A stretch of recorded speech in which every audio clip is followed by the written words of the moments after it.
চট্টগ্রামের বেশ কয়েকটি আসনসহ ২৩৮ আসনে বিএনপির প্রার্থী ঘোষণা। আগামী জাতীয় সংসদ নির্বাচনে চট্টগ্রামের বেশ কয়েকটি আসনসহ ২৩৮ আসনে প্রার্থী ঘোষণা করেছে বিএনপি। কোন আসনে বিএনপির মনোনয়ন কে পাচ্ছেন তার তালিকা প্রকাশ করেছে দলটি। জাতীয় সংসদের আসন ৩০০টি। এর মধ্যে কিছু আসনে প্রার্থী ঘোষণা করা হয়নি, আর কিছু আসন জোটের শরিকদের জন্য রেখে দিয়েছে বিএনপি। আজ সোমবার বিকেলে রাজধানীর গুলশানে বিএনপি চেয়ারপারসনের রাজনৈতিক কার্যালয়ে এক সংবাদ সম্মেলনে প্রার্থীদের নাম ঘোষণা করেন দলের মহাসচিব মির্জা ফখরুল ইসলাম আলমগীর।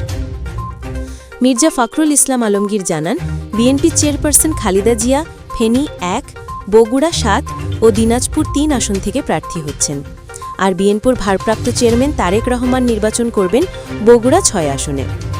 প্রার্থী ঘোষণার আগে দুপুর 12:30টায় জরুরি বৈঠকে বসেন বিএনপির সর্বোচ্চ নীতি নির্ধারণী ফোরাম স্থায়ী কমিটির সদস্যরা। প্রায় ৫ ঘণ্টাব্যাপী চলা এই বৈঠকে লন্ডন থেকে ভার্চুয়ালি যুক্ত হয়ে সভাপতিত্ব করেন বিএনপির ভারপ্রাপ্ত চেয়ারম্যান তারেক রহমান। আসন্ন জাতীয় সংসদ নির্বাচনে দলীয় প্রার্থী চূড়ান্ত এবং চলমান রাজনৈতিক পরিস্থিতিতে করণীয় নিয়ে বৈঠকে আলোচনা হয়। আগামী ফেব্রুয়ারির প্রথম ভারে জাতীয় সংসদ নির্বাচন অনুষ্ঠিত হওয়ার কথা রয়েছে। এর আগে ডিসেম্বরের শুরুর দিকে নির্বাচনের তফসিল ঘোষণা করা হবে বলে নির্বাচন কমিশনের পক্ষ থেকে জানানো হয়েছে।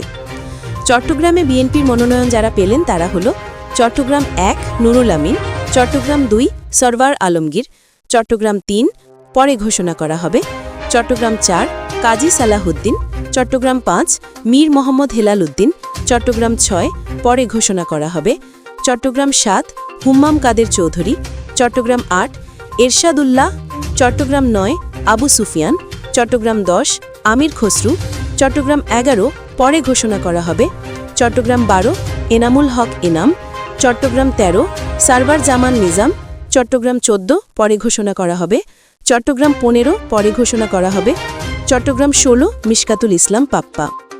P news TV desk.